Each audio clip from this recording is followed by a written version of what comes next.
Medical की दुकान पर एक लड़की आती है जिसका नाम होता है ऋतु। वह कुछ दवाई वगैरह लेने के लिए उस दुकान पर पहुंचती है, लेकिन तभी जोरों की बारिश होने लगती है। और जैसे ही बारिश होने लगती है तो उस मेडिकल शॉप का जो मालिक था वह उससे कह देता है कि मैडम आप रुक जाइए थोड़ी देर, और जब बारिश बंद हो जाए तब आप यहाँ से चले जाना। बारिश ज़ोरों से पड़ रही थी और दुकान पर कोई और भी ग्राहक आ नहीं रहा था, और उस दुकान के अंदर मेडिकल का जो मालिक होता, मेडिकल जो स्टोर होता है उसका जो मालिक होता वो, और उसके साथ वो ऋतु अनजान लड़की उस मेडिकल स्टोर के अंदर बंद थे।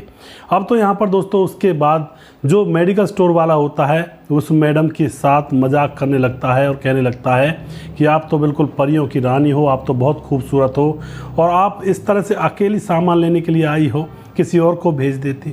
लेकिन दोस्तों इतने में ही लड़की कहती है कि किसी और को भेजती तो आपसे मुलाकात कैसे होती। इन दोनों के बीच में रोमांटिक बातें होने लगती हैं, और फिर यहाँ पर दोनों एक दूसरे को अपना फ़ोन नंबर देते हैं। जो मेडिकल वाला होता है वह अपना नंबर पर्ची पर लिख देता है। और उसके बाद इस घटना के अंदर जो होता है, एक दिन की बात है, रानी नाम की लड़की जिसकी उम्र होती है 23 साल, वो लड़की ऋतु थी। अब ये जो लड़की मैं बता रहा हूँ ये रानी है और ये अलग लड़की है, इसकी उम्र 23 साल है।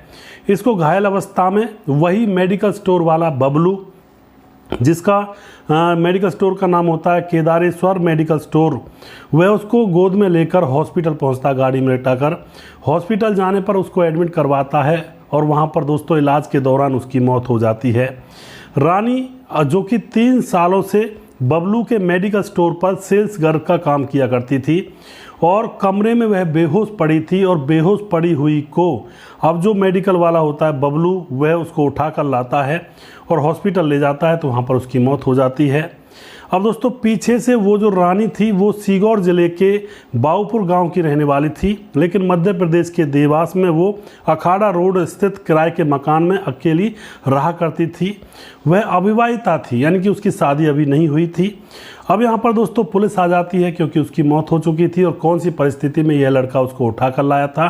पुलिस के पास जब खबर दी जाती है तो पुलिस आकर लाश को पहले पोस्टमार्टम के लिए भेजती है, और पोस्टमार्टम के लिए भेजने के बाद अब पुलिस इंतज़ार करती है कि रिपोर्ट क्या आएगी। अब वह लड़का तो यही कह रहा था कि इसकी पता नहीं बेहोश हो गई थी और मैं इसको यहाँ पर उठा कर लेकर आया, इसकी मौत हो गई। लेकिन पुलिस कार्रवाई तभी करेगी जब पोस्टमार्टम रिपोर्ट आएगी। 2 दिन के बाद पोस्टमार्टम रिपोर्ट आती है तो पुलिस को पता चलता है कि इसकी मौत बेहोशी की वजह से नहीं हुई है, इसका तो किसी ने गला दबाया है और गला दबाकर इसकी हत्या की गई है। अब तो यहाँ पर सबसे बड़ा शक उस बबलू नाम के मेडिकल स्टोर वाले पर था, क्योंकि वही इसको उठाकर लाया था, तो सबसे पहला शक का जो दायरा होता है बबलू होता है। लेकिन उसके बाद जो पुलिस होती है उसके किराए के मकान पर जाती है, रानी के किराए के मकान पर जहाँ पर रानी रहा करती थी, और वहाँ जाकर के आस पड़ोसियों से पूछताछ करती है। तो पुलिस को पता चलता है कि जो बबलू है जिसके यहाँ पर यह मेडिकल स्टोर की सेलमैन है, तो वह बबलू उसके घर पर आया करता है किराए के मकान पर, और ये दोनों घंटों घंटों तक एक एक साथ रहा करते हैं। और कुछ दिनों के बाद मकान मालिक के आस पड़ोस के जो लोग थे वह बताते हैं कि इन्होंने सीक्रेट शादी भी कर ली थी और दोनों पति पत्नी की तरह यहाँ पर चुपचाप रह रहे थे। अब तो यहाँ पर दोस्तों बबलू के बारे में पुलिस जानकारी निकालती है, तो पुलिस को पता चलता है कि जो बबलू है वह दिलफेक आशिक है, और उसकी एक और दूसरी औरत के साथ भी अफेयर चला हुआ है जिसका नाम है ऋतु, और ऋतु की 7 साल की बेटी भी है, और वह शादीशुदा है, उसके साथ भी बबलू का अफेयर चला हुआ है। और अब पुलिस लोकेशन चेक करती है तो रात के समय में रानी के कमरे पर इन दोनों की लोकेशन भी बोलती है, और एक और लड़की जिसका नाम होता है प्रियंका, उसकी भी लोकेशन रानी के कमरे पर बोलती है। तो अब दोस्तों यहाँ पर सीधा सीधा शक बबलू के ऊपर जाता है, तो पुलिस बबलू को पकड़ लेती है और सख्ती से उससे पूछताछ करती है। पहले तो वह पुलिस को गुमराह करता है, लेकिन पुलिस अच्छी तरह से जब डंडे बरसाती है तो वह सारा राज पुलिस के सामने उगल देता है। दरअसल दोस्तों बबलू, जो कि मैंने आपको बताया केदारेश्वर मेडिकल स्टोर उसका खोला हुआ है, जो कि मध्य प्रदेश के देवास में है। उसकी शादी को 14 साल गुजर चुके हैं, और उसकी खूबसूरत पत्नी है और 3 उसके बच्चे भी हैं। जब यह 19 साल का था तो दोस्तों तभी से यह बहुत ज़्यादा लड़कियों के पीछे दौड़ने लगा था। तो इसके पिता ने देखा कि भाई लड़का हाथ से निकल चुका है, तो पिता ने इसकी शादी कर दी थी, जिससे कि यह अपनी पत्नी के पास रहे और इधर उधर मुँह ना मारे। यानी कि यह बचपन से ही दिल फेंक आशिक था। किसी भी लड़की को देखा करता, उसी के पीछे ये हो लिया करता था। अब इसका मेडिकल स्टोर खुलवा दिया जाता है, लेकिन दोस्तों जैसा कि मैंने आपको बताया ठरकी तो यह था ही। अब मेडिकल स्टोर जब इसका खुल जाता है तो 7 साल पहले, जैसा कि मैंने आपको कहानी के स्टार्टिंग में बताया, 7 साल पहले एक ऋतु नाम की लड़की इसके मेडिकल पर दवाई लेने के लिए आती है। तभी जोर की बारिश होने लगती है तो ऋतु इसके मेडिकल स्टोर में रुक जाती है और वहाँ पर इन दोनों की हंस कर बातें होती हैं और ऊपर से ये दोनों एक दूसरे से प्यार भी कर लेते हैं और नंबर आदान प्रदान हो जाते हैं। तो उसके बाद तो दोस्तों व्हाट्सएप पर इन दोनों का प्यार परवान चढ़ने लगता है और उसके बाद यह अपनी पत्नी से भी ऋतु को मिलाता है। 7 साल पहले की बात है दोस्तों जो मैं बता रहा हूँ। पत्नी से भी मिलवाता है कि यह दोस्त है और उसके बाद वह उसके साथ ऋतु के साथ वो होटल्स में जाता, उसके साथ मौज मस्ती करता और खूब ये दोनों एक दूसरे के साथ संबंध बनाया करते हैं। इसी तरह से मामला चल रहा था, लेकिन दोस्तों यहाँ पर जो यह लड़का था बबलू, इसका अपनी पत्नी से मन भर चुका था, तभी जाके ऋतु के साथ ये प्यार में पड़ा था।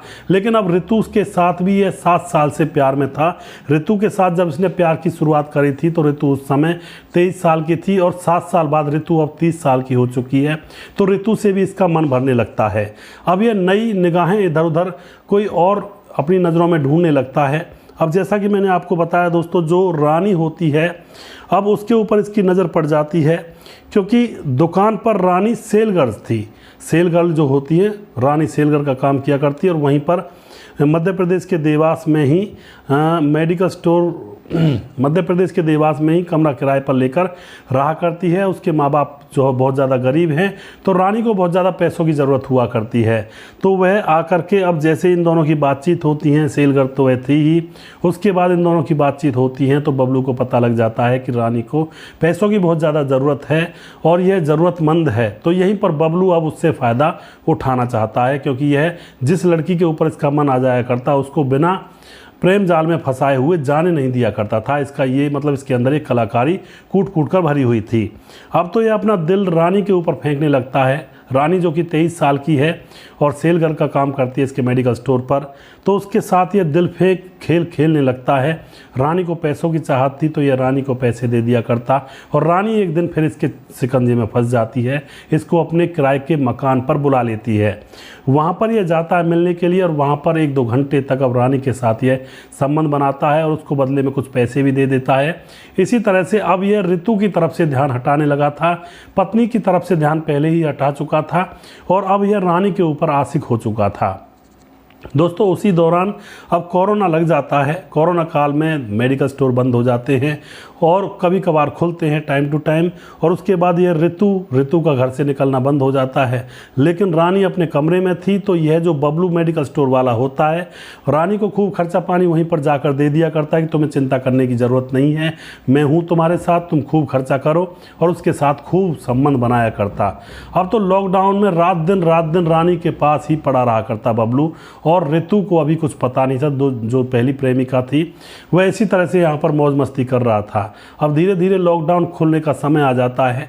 जैसे ही लॉकडाउन खुलता है तो अब जो ऋतु बाहर निकलना चालू कर देती है, तो ऋतु को पता चलता है कि जो बबलू मेडिकल वाला है ऋतु की तरफ अब ज़्यादा ध्यान नहीं देता है, क्योंकि ऋतु से वह छूटना चाहता था। रानी उसको मिल चुकी थी और रानी अब कुछ दिन के बाद उससे शादी करने की जिद पड़ जाती है। अब जो बबलू होता है वह कहता है कि शादी तो मैं नहीं कर सकता, लेकिन रानी कहती है कि मैं तुम्हारे खिलाफ केस कर दूंगी, अगर तुम मुझसे शादी नहीं करोगे तो मैं तुम्हारे खिलाफ रेप केस लगा दूंगी। बबलू को बड़ी परेशानी होती है और मजबूरी में चुपचाप से वह शादी कर लेते हैं और शादी होने के बाद रानी के पास वह पति की तरह जाने लगता है। इधर ऋतु देख रही थी कि ऋतु की तरफ बबलू ध्यान नहीं देता है, वह भी मन मन में विचार कर रही थी। लेकिन इधर रानी के पास जब बबलू जाया करता तो रानी पैसों की लालची थी, बार बार पैसे मांगा करती और बबलू को बिल्कुल कंगाल सा उसने कर दिया था।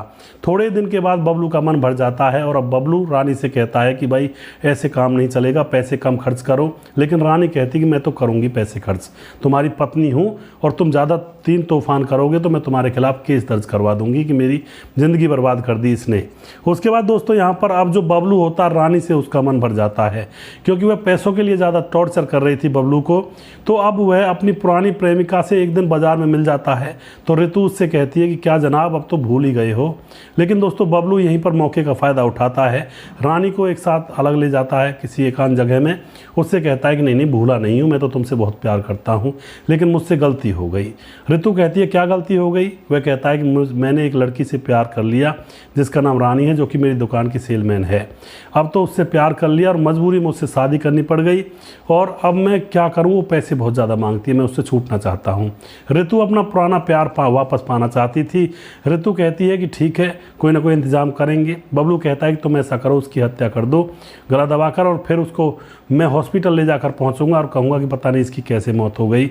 उसके बाद दोस्तों यह प्लानिंग कर लेते हैं, और ऋतु जो कि अपने प्रेमी को पाना चाहती थी, और ऋतु अपनी एक सहेली प्रियंका को अपने साथ मिलाती है। प्रियंका जो कि ऋतु को और बबलू को मकान दिलवाया करती थी जहाँ पर वह संबंध बना सकें, इस तरह के ठिकाने उनको बताया करती थी। तो ऋतु और प्रियंका दोनों मिलकर के अब रानी के कमरे पर जाती हैं रात को, और जाकर के उसकी चुन्नी से उसका गला दबाकर उसकी हत्या कर देती हैं। उसके बाद ऋतु फ़ोन करती है बबलू के पास कि काम हो गया है, और बबलू फिर उसके पास जाता है रानी के कमरे पर, और रानी को गोद में उठा करके गाड़ी में डाल करके उसको हॉस्पिटल पहुँचाता है, जिससे कि किसी को बबलू के ऊपर शक ना हो, और जाकर यही कहता है कि यह मेरी सेलमैन है, पता नहीं ये बेहोश हो गई, इसका आप इलाज कर दीजिए। लेकिन दोस्तों वहाँ पर वह मर चुकी थी, और डॉक्टरों को कुछ शक होता है तो पुलिस को बुलाते हैं। पोस्टमार्टम रिपोर्ट आती है, पता चलता है गर्दन दबाकर इसकी हत्या की गई है, ना कि यह बेहोशी से मरी है। तो यहाँ पर दोस्तों बबलू, ऋतु और प्रियंका, इन तीनों को पकड़ा जाता है। तीनों के खिलाफ विभिन्न धाराएं लगाई जाती हैं और इनको जेल में डाल दिया जाता है। तो यह होता है अवैध संबंधों का परिणाम, जो कि मैं हर वीडियो में कहता हूँ। कभी भी इन चीज़ों से ज़िंदगियाँ बचा नहीं करती हैं, ज़िंदगियाँ तबाह हो जाती हैं। कभी भी इन चक्करों में ना पड़ें, कभी भी शराब वगैरह नशे जुए के चक्कर में ना पड़ें, और कभी भी लड़कीबाजी के चक्कर में ना पड़ें, वरना तो ये बहुत कुछ छीन बैठती हैं ज़िंदगी से। दोस्तों ज़िंदगी बहुत छोटी सी है, इसको शान से जिएं और आत्मसम्मान और इज्जत से जिएं। वीडियो के लास्ट में कुछ भाइयों के नाम जरूर लेना चाहूँगा, जो भाई हमारे वीडियोस को देखते हैं और हमें खूब सपोर्ट करते हैं। हमारे साथ हैं राजकिशोर चौरसिया, महाबलेश्वर, महाराष्ट्र से हमारे वीडियोज़ को देखते हैं, बहुत बहुत धन्यवाद करते हैं भाई का। उसके बाद दयाशंकर सिंह हमारे भाई राजपूत ठाकुर यूपी 43 गोंडा से हैं, जो कि वीडियोस को देखते हैं। और हमारे साथ हैं राधेश्याम शर्मा सिरसी जयपुर राजस्थान से हैं। नसीमुद्दीन हमारे भाई, जो कि वीडियो पर कमेंट करते हैं, कहानी बहुत अच्छी है, उम्दा है, सुनकर अच्छा लगा। नसीमुद्दीन। पच्चू भाई कस्बा मोडाहा और ज़िला हमीरपुर यूपी से हैं जी, बहुत बहुत धन्यवाद करते हैं भाई का। रमेश कुमार प्रजापति यूपी 73 से, ज़िला कौशाम्बी से वीडियोज़ पर कमेंट करते हैं।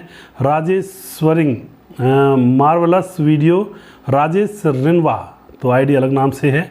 और दौलताबाद अबोहर पंजाब से हमारे वीडियोस को देखते हैं। उसके बाद हमारे साथ हैं सुशील चौधरी भाई हमारे, जो कि लगातार कमेंट करते हैं, कह रहे हैं कि इस तौलिए के अंदर क्या है तुम्हें नहीं पता, इसके अंदर क्या है, इसके अंदर वो है जिस पर सब लोग मरते हैं।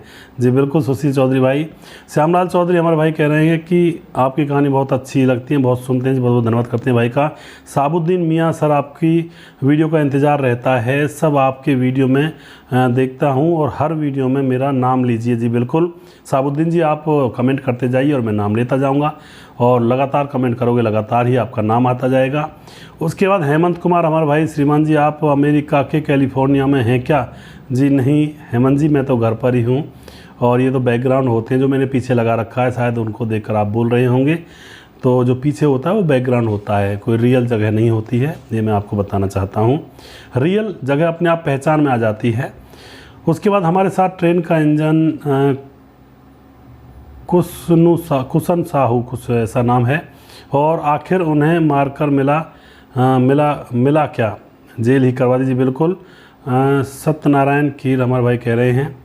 और उसके बाद रंजीत सिंह श्रीगंगानगर राजस्थान से हैं। राम मोहम्मद यासीन लाहौर पाकिस्तान से हमारे वीडियोस को देखते हैं। और सरफराज खान हमारे भाई वीडियोस को देखते हैं। खेमराज भाटी वीडियोस को देखते हैं। आनंद नेगी हमारे भाई अल्मोड़ा से उत्तराखंड के। और उसके बाद राजकिशोर चौरसिया दोबारा से। नितेश पासवान जो कि बोधगो गिरिडीह झारखंड से हैं, सारे वीडियो देखते हैं, भाई का बहुत बहुत धन्यवाद करता हूँ। और उसके बाद हमारे साथ हैं कुछ और नहीं मिला बताने के लिए। जी बिल्कुल और नहीं मिलता है जी, क्योंकि एक ही कंटेंट पकड़ना पड़ता है यूट्यूब की लाइन में। उसके बाद हमारे साथ राधेश्याम शर्मा सिरसी दोबारा से आए हैं, और कुछ कमेंट हैं उनको मैं लेना चाहता हूं। हमारे साथ हैं मनोहर जोशी हमारे भाई, जो कि हमारे वीडियो पर कमेंट करते हैं, यूपी मुरादाबाद में रहते हैं, और मुरलीधर जोशी उनका असली नाम है। करण कुमार हमारे भाई जय श्री राम जी।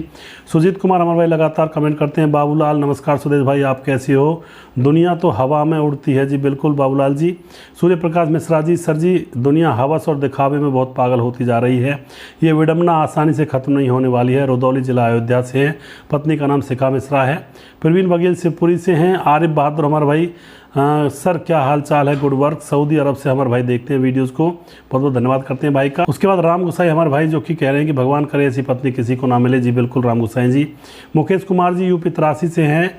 और गुड़िया विपिन मिश्रा बहुत गलत किया पत्नी ने, जी बिल्कुल। और विनय कुमार हमारे भाई कमेंट करते हैं। अब्दुल नईम, आज के समय में शादीशुदा औरत और मर्दों की अय्यासी का शौक लग जाता है और उसमें कुछ ना कुछ नुकसान ज़रूर होता है, यहाँ तक कि जीवन लीला तक समाप्त हो जाती है। अब्दुल नईम जी बिल्कुल आप सही कह रहे हैं। राम गोसाई, पहले ऐसा बहुत कम होता था, जब से इंटरनेट का उपयोग कर रहे हैं तब से ज़्यादा हवस भरी है लोगों के अंदर, जी बिल्कुल। धीरज बंडवाल हमारे भाई, ये हवस की आग कब बुझेगी, जी बिल्कुल धीरज बंडवाल जी। और अगला वीडियो बहुत जल्दी फिर से लेकर आऊँगा, तब तक आप देखते रहें हमारे चैनल तिरछी बात को। जय हिंद, जय भारत।